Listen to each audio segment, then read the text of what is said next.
السلام علیکم ورحمۃ اللہ وبرکاتہ۔ میں غلام مصطفیٰ ہوں اور آپ دیکھ رہے ہیں میرا چینل پیام اسلام،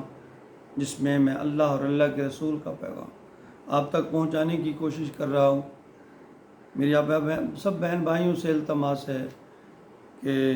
اگر آپ یوٹیوب استعمال کرتے ہیں تو میرے چینل کو یوٹیوب پہ سبسکرائب کر لیں۔ اگر آپ فیس بک پہ ہیں تو اس کو فالو کر لیں، تاکہ آنے والے آئندہ جو اسباق ہیں وہ اب تک پہنچتے رہیں گے۔ اللہ تعالیٰ ہم سب کو عمل کی توفیق عطا فرمائے۔ آج کا ہمارا سبق سورۃ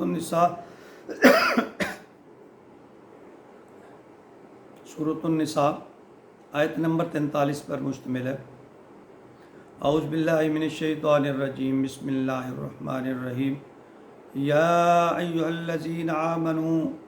لا تقربوا الصلاة وانتم سکارى حتى تعلموا ما تقولون ولا جنبا الا عابری سبیل حتى تغتسلوا وان کنتم مرضى او على سفر او جاء احد منکم من الغائط او لامستم النساء فلم تجدوا ماء فتیمموا صعیدا طیبا فامسحوا بوجوہکم وایدیکم ان اللہ کان عفوا غفورا۔ یہ آیت قدر طویل ہے۔ اس کا کچھ شان نزول کچھ اس طرح ہے کہ اس میں شراب کی کچھ اللہ تعالیٰ نے حرمت کے بارے میں فرمایا کہ اب تک چونکہ شراب کی مکمل طور پر حرمت کا ذکر نہیں آیا تھا، تو صحابہ کرام بتاتے ہیں، روایت میں آتا ہے کہ بعض اوقات ایسے واقعات پیش ہوئے کہ جب نماز میں لوگ شراب کی نشہ تھوڑا بہت ہوتا تھا بھی، وہ نماز میں چلے جاتے اور جب اس طرح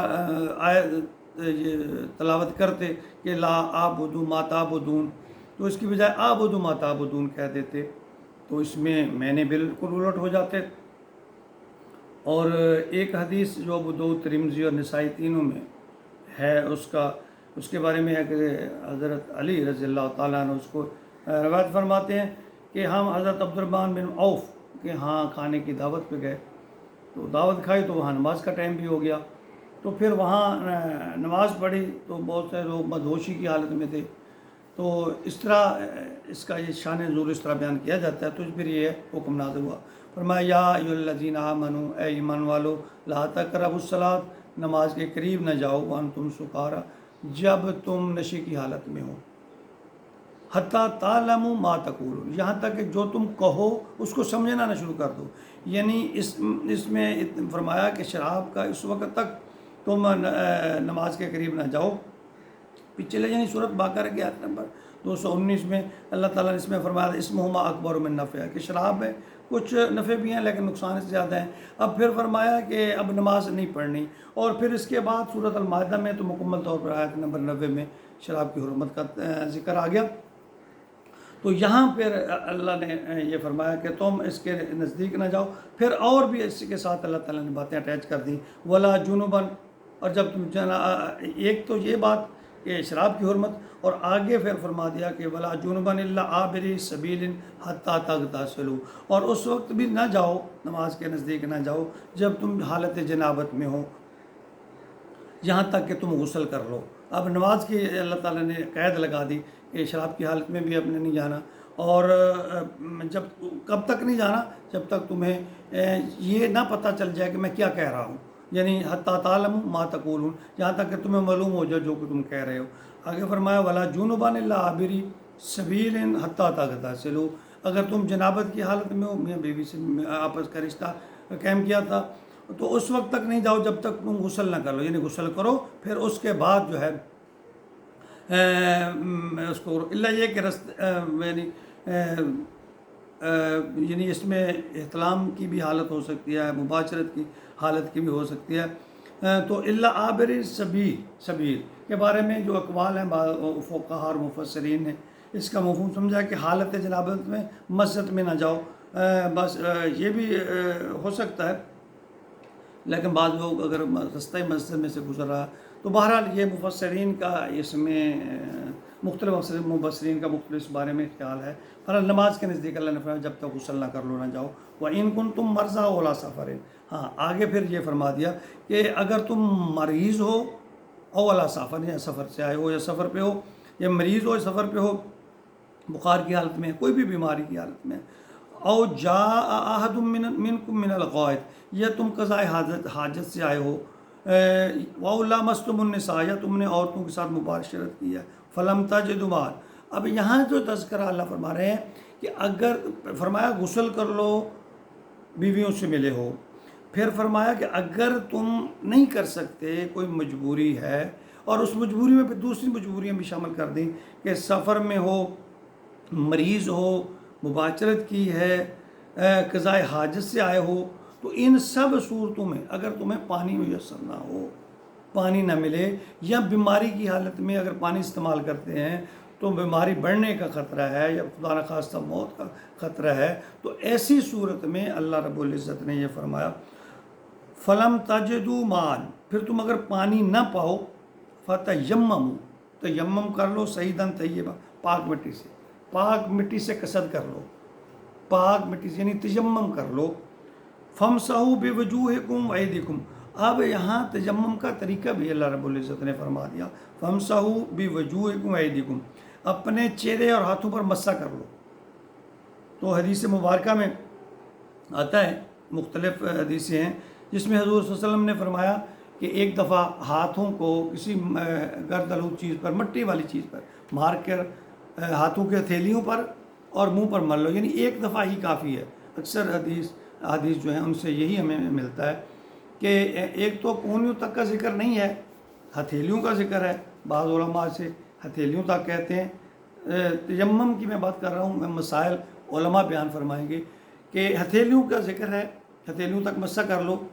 بعض علماء کہتے ہیں کہ کونیوں تک کرو، تو اب جس طرح مناسب سمجھے۔ بہرحال قرآن یہ کہتا ہے کہ تم اپنے ہاتھوں پر، اب ہاتھوں کا تذکرہ جب وضو کے بارے میں آتا ہے، ہاتھ دھو لو کونیوں تک، تو وہاں بھی یہی ایدیکم یہی لفظ آ رہا ہے۔ تو بہرحال یہ علماء کرام اس میں بہتر رہنمائی فرما سکتے ہیں۔ تیمم کر لو، مقصد یہ ہے کہ جب تمہیں پانی کے استعمال میں عذر ہو، بیماری کا خطرہ ہو، پانی نہیں مل رہا، نماز جا رہی، پانی ہے اتنا دور ہے کہ اس کے کافی تیمم کے مسائل ہیں، کیونکہ یہاں وہ لمبا ہو جائے کہ پانی بھی ہے لیکن جب وہاں قبضہ کسی دشمن کا ہے، یا رستے میں کوئی خطرہ ہے، یا پانی تک پہنچو کہ نماز قضا ہو جائے گی، تو ان تمام صورتوں میں اللہ رب العزت نے یہ رہتی ہے کہ فتیمموا صعیدا طیبا، تو پاک مٹی کا قصد کر لو، یعنی مٹی سے۔ تو ایک دفعہ حضرت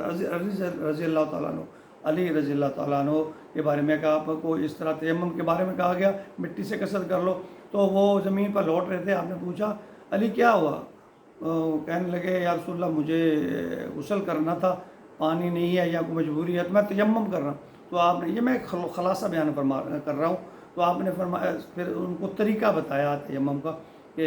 پاک مٹی پر ہاتھ مار کر اپنے ہاتھوں پر اور پھر اپنے چہرے پر مل لو، یہ تیمم کا طریقہ ہے۔ مزید آپ علماء کرام سے اس سے رہنمائی لے سکتے ہیں۔ فامسحوا بوجوہکم وایدیکم، اس سے اپنے چہروں ہاتھوں پر مسح کر لو۔ ان اللہ کان عفوا غفورا، یقیناً اللہ تعالیٰ بہت معاف کرنے والا بخشا، یعنی اللہ تعالیٰ رحم کرنے والے، اللہ آسانیاں پیدا کرنے والے ہیں لوگوں کے لیے، ہمارے لیے۔ یعنی دیکھیں نا کہ کوئی عذر نہیں اللہ تعالیٰ چھوڑتے، اور دین ہمارا جو دین ہے آسان ہے، مشکل نہیں ہے، اس میں ہر مجبوری کی حالت میں اللہ رہتی ہے، ہر مجبوری جہاں کی انسان کی طاقت نہیں ہے، مجبوری ہے، مشکلات ہیں، اللہ تعالیٰ نے وہاں رہتی ہے۔ تو یہاں بھی اللہ نے کہا کہ تم پانی کا استعمال نہیں کر سکتے ہو تو پھر تم ایسا کرو کہ تم تیمم کر لو، اور تیمم کا طریقہ بھی ہمیں بتایا۔ اور آخر میں اللہ تعالیٰ یہ فرما رہے ہیں کہ اللہ معاف کرنے والے بخشنے، یعنی اس پہ اللہ گرفت نہیں کریں گے، کیونکہ اللہ خود رعایت فرما رہے ہیں اس معاملے میں۔ تو میرا یقین، ہاں یہاں یہ علماء